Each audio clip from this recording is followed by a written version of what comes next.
BRS working president KTR బహిరంగ సవాల్.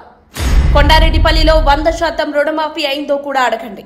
100% పూర్తిగా రుణమాఫీ అయిందని నిరూపిస్తే రాజకీయాలు వదిలేస్తా. తెలంగాణలో కాంగ్రెస్ పార్టీ అధికారంలోకి వచ్చాక పెద్ద ఎత్తున మార్పులు చోటు చేసుకున్నాయి. ఈ మార్పులపై ఎప్పటికప్పుడు బీఆర్ఎస్ పార్టీ నేతలు ప్రశ్నిస్తూనే ఉన్నారు. ఇకపోతే తాజాగా ఒక ఇంటర్వ్యూలో పాల్గొన్న BRS working president KTR Congress ప్రభుత్వ తీరుపై తీవ్ర స్థాయిలో విరుచుకుపడ్డారు. ఎన్నికలకు ముందు అబద్ధపు హామీలను చెప్పే అధికారంలోకి వచ్చారని, ముఖ్యంగా రైతు రుణమాఫీ ప్రకటించడంతో రైతులు తమ తలరాతలు మారతాయని ఓట్లు వేసి కాంగ్రెస్ పార్టీకి అధికారం ఇచ్చారని తెలిపారు. ఈ అంశంలో భాగంగా కేటీఆర్ మాట్లాడుతూ 100% రుణమాఫీ అయిందంటున్నారు.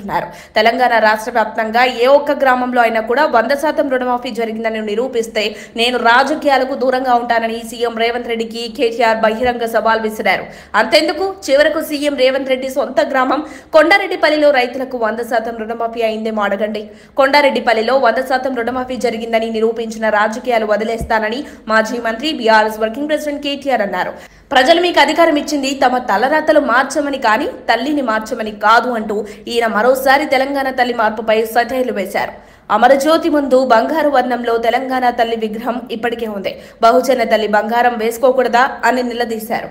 మీరేర్పాటు చేసిన ఈ విగ్రహం తెలంగాణ తల్లిది కాదు, కాంగ్రెస్ తల్లిది. అధికారంలో ఉన్న పార్టీ మారిస్తే తల్లి మారుతుందని సీఎం రేవంత్ రెడ్డిపై మండిపడ్డారు.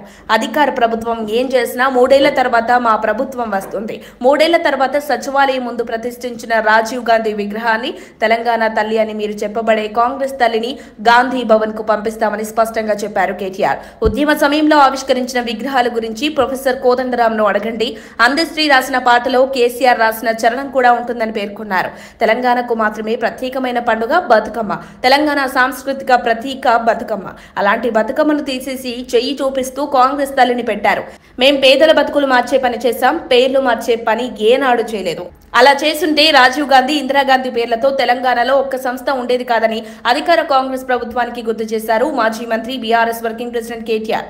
చివరిగా మళ్లీ చెబుతున్నా, 100% పూర్తిగా రుణమాఫీ అయిందని నిరూపిస్తే నేను రాజకీయాలకు శాశ్వతంగా దూరంగా ఉంటానని కేటీఆర్ అన్నారు.